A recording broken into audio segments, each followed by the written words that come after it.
Hello दोस्तों, स्वागत है आपका सिलेक्शन नोट में। आज के इस वीडियो में हम जो समीक्षा अधिकारी का जो सिलेबस है जिसमें राज्य व्यवस्था पूछता है उसके बारे में चर्चा करेंगे कि राज्य व्यवस्था की इंपॉर्टेंट टॉपिक देखेंगे कि क्या क्या पूछता है इसमें समीक्षा अधिकारी के पेपर में। और जैसा कि आप लोगों को पता होगा कि समीक्षा अधिकारी की जो डेट है वो आपकी 11 फरवरी निर्धारित कर दी गई है। उस हिसाब से देखें तो हमारे पास दिनों की संख्या जो बचती है वो आज से देखेंगे तो करीब 50 दिन आपके पास अभी भी शेष हैं। तो इस 50 दिन में आप इंपॉर्टेंट टॉपिक अगर कवर करेंगे राज्य व्यवस्था की तो आप जो है अपना सिलेबस पूरा कवर कर लेंगे। तो इसमें देखते हैं कि जो राज्य व्यवस्था हमारा है इसमें कौन कौन सी टॉपिक इंपॉर्टेंट है जहाँ से ज़्यादा प्रश्न बनते हैं और प्रश्नों की संभावना यहाँ से अधिक आने की रहती है। और अगर बात करें पिछली परीक्षा की तो पिछली परीक्षा में आपका जो है करीब 7 से 8 प्रश्न आए थे राज्य व्यवस्था से, और इतने ही प्रश्न आते हैं। अगर राज्य व्यवस्था आप पूरा पढ़ने लगेंगे तो इसमें बहुत से टॉपिकें हैं जो आप इतने कम समय में आप कवर नहीं कर पाएंगे, लेकिन यहाँ पे हम उन्हीं टॉपिक को लिखे हैं। देखने में ये आसान लगती हैं, प्रश्न यहीं से बनते हैं और गलत भी यहीं से होते हैं प्रश्न। तो आइए हम एक एक टॉपिक पे चर्चा कर लेते हैं कि इसमें क्या क्या चीज़ें आपको पढ़नी है। पहली टॉपिक हमारी है भारत का संवैधानिक विकास। इसको 2 पार्ट में पढ़ते हैं आप। जो पहला जो है आप देखेंगे कि ईस्ट इंडिया कंपनी के अधीन जो शासन था 1773 से लेकर 1853 तक, और उसके बाद ब्रिटिश ताज के अंतर्गत शासन था वो था 1858 से लेकर 1947 तक। तो इनमें जो प्रमुख चार्टर एक्ट जो आए थे, जैसे मान लीजिए 1813 का था, 1852 का था, और उसके बाद 1853 देख लेंगे, 1892 में देख लेंगे, उसके बाद 1909 का, 1919, 1935 ये जितने हैं, और 1773 जिसमें न्यायालय का गठन हुआ था। तो ये सब सारी चीज़ें जो है इसमें मोटा मोटी तौर पे देख लेंगे तो ये टॉपिक आपका कंप्लीट हो जाएगा। इसको आप स्किप करके मत जाइएगा क्योंकि यहाँ से प्रश्न जब आएंगे तो आपको जो है वो हानि पहुँचाएगा। तो अगली टॉपिक हमारी जो होती है वो है संविधान सभा व प्रमुख समितियाँ। संविधान सभा का गठन देख लीजिएगा, और उसमें जो है प्रमुख समितियाँ थीं, जैसे प्रारूप समिति का, उसके बाद कौन अध्यक्ष थे, तरदत्त समिति का अध्यक्ष कौन था। तो इस तरह से आप प्रमुख समितियाँ इसमें देख लेंगे और संविधान सभा के बारे में थोड़ा बेसिक ज्ञान ले लेंगे। और ये चीज़ें आप करेंगे कहाँ से? अब अगर आप लूसेंट पढ़ना चाहते हैं तो लूसेंट से कर लीजिएगा, नहीं तो हम कहेंगे आप घटनाचक्र पूर्वावलोकन इसके लिए पढ़िएगा। अगर आप पूरा क्वेश्चन सॉल्व नहीं कर पाते हैं घटनाचक्र पूर्वावलोकन का, तब भी कोई बात नहीं है। उसमें जो 1-2 पेज में जो शॉर्ट नोट टाइप के दिए हैं उन्हीं को आप पढ़ लेंगे तो ये चीज़ें आपकी कवर हो जाएंगी। उसके बाद हम बात करते हैं, अगला टॉपिक हमारा है प्रस्तावना। प्रस्तावना को आप तो हम कहेंगे इसको घोल के पी जाइए, क्योंकि प्रस्तावना से अब अंदर से प्रश्न पूछने लगा है। जैसे मान के चलिए इसमें पूछता है कि कितने प्रकार की न्याय की बात की गई है, ठीक है, और कितने प्रकार की स्वतंत्रता है इसमें। तो ये सब सारी चीज़ें आपको अब डिटेल में पूछने लगा है। और इसमें एक चीज़ और देखिएगा, जैसे मान लीजिए कि कब अंगीकृत हुआ था, कौन सा संवत था, ये सब सारी चीज़ें प्रस्तावना के बारे में देख लीजिएगा। अब प्रस्तावना में कौन कौन सी चीज़ें ऐड की गई थी और किस पैरा में ऐड की गई थी, ये सब सारी चीज़ें थोड़ा सा ध्यान से देखिएगा। उसके बाद हम बात करते हैं संविधान के स्रोत की। तो संविधान के स्रोत आप लूसेंट से पढ़ेंगे तो उसमें बहुत सारा कुछ दिया है, आपको लगेगा सब इम्पॉर्टेंट है, तो आप इसको जो है घटनाचक्र पूर्वावलोकन से देख लीजिएगा। जितना घटनाचक्र पूर्वावलोकन में दिया है आप उतने पढ़ लेंगे तो आपका संविधान के स्रोत से जो प्रश्न बनते हैं वो गलत नहीं होंगे। अगला टॉपिक हम देख लेते हैं। अगले टॉपिक में आप जो है महत्वपूर्ण भाग हैं, जो 22 भाग हैं संविधान में, तो भाग के बारे में देख लेंगे और देख लेंगे भाग 1 में क्या है, 2 में क्या है, ऐसे करके आप 22 भाग में देख लेंगे। और एक चीज़ भाग में स्पेशल तौर पे देखिएगा, जैसे मान के चलिए कि भाग 1 की बात कर रहा है तो भाग 1 में अनुच्छेद 1 से लेकर 4 तक की चीज़ें हैं, ठीक है। तो ऐसे करके अनुच्छेद भी याद रखिएगा। जैसे मान लीजिए पूछ लेता है कि अनुच्छेद 76 भारतीय संविधान के किस भाग से संबंधित है, तो अगर अनुच्छेद दे के अगर भाग पूछ लिया तब आप वहीं पे कंफ्यूज कर जाएंगे।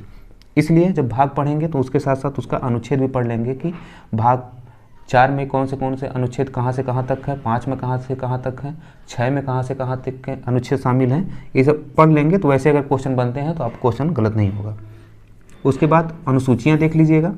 अनुसूचियाँ देख लीजिएगा कि मूल संविधान में कितनी थी, उसके बाद कितनी जोड़ी गई, किसमें कौन से संविधान संशोधन द्वारा जोड़ी गई, उस अनुसूची में क्या क्या बातें कही गई, ये सब थोड़ा डिटेल में देखिएगा।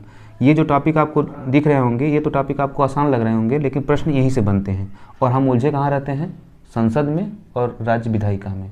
हमको लगता है कि ये टॉपिक अगर हम पढ़ लिए तो हमारा पूरा जो है पॉलिटिक्स समाप्त हो गई है। लेकिन फुटकर प्रश्न बनते हैं यहीं से और गलत भी यहीं से होते हैं। तो ये टॉपिक देखने में छोटी है लेकिन आपको सिलेक्शन यहीं से मिलेगा। उसके बाद बात करते हैं भारतीय अनुच्छेद की। तो भारतीय अनुच्छेद जो इम्पोर्टेंट अनुच्छेद हैं वो घटना चक्र पूर्वावलोकन में दिए हुए हैं एक जगह, आप वहीं से पढ़िएगा अनुच्छेद। और जब अनुच्छेद पढ़ेंगे तो आपकी सारी चीज़ें उसी के साथ साथ कवर हो जाएंगी। जैसे अब मान के चलिए संसद आप पढ़ रहे हैं तो प्रधानमंत्री के बारे में उसमें अनुच्छेद मिल जाएगा, राष्ट्रपति के बारे में अनुच्छेद मिल जाएगा।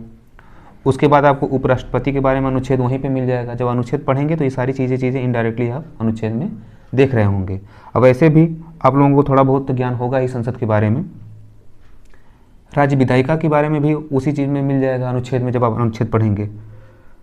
उसके बाद बात करते हैं हम मूल अधिकार की। तो मूल अधिकार अच्छे से पढ़िएगा, पूरा समय आप मूल अधिकार पे दीजिएगा, इसको ज़्यादा स्किप करके पढ़ने के चक्कर में मत पढ़िएगा, मूल अधिकार पूरा डिटेल में पढ़िएगा।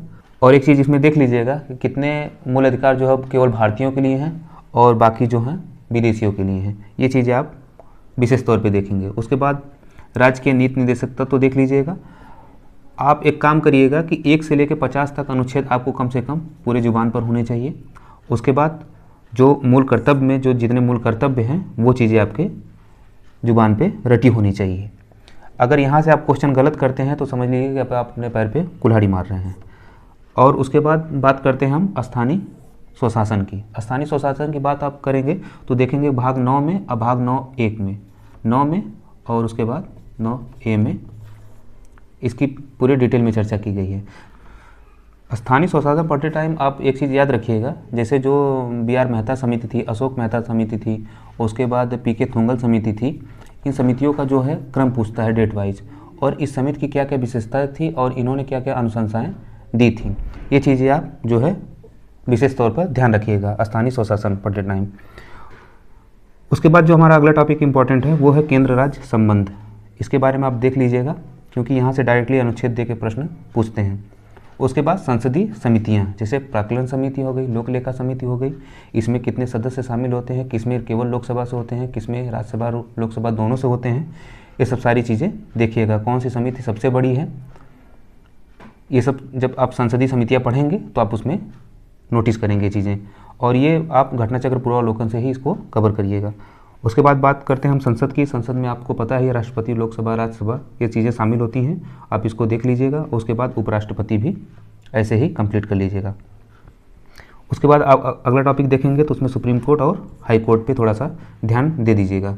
और बाकी आप चीज़ें आप ये नोटिस कर रहे होंगे कि इसमें हम ना जो चुनाव आयोग के बारे में बात किए हैं, ना ही वित्त आयोग के बारे में बात किए हैं। तो ये सब टॉपिक जो है पहले आपको कवर करनी है। बाकी जो टॉपिक छूट रहे हैं संविधान में, आप उनको लूसेंट से एक बार सरसरी निगाह से पढ़ लीजिएगा, ताकि एक कॉन्फिडेंस आ जाए आपको कि आपने राज्य व्यवस्था पढ़ी है। ठीक है, तो ये टॉपिक इम्पॉर्टेंट थी जो आपको विशेष तौर पे देख के जानी है। बाकी जो है चीज़ें आप नहीं भी देखते हैं तब भी आपका काम चल जाएगा।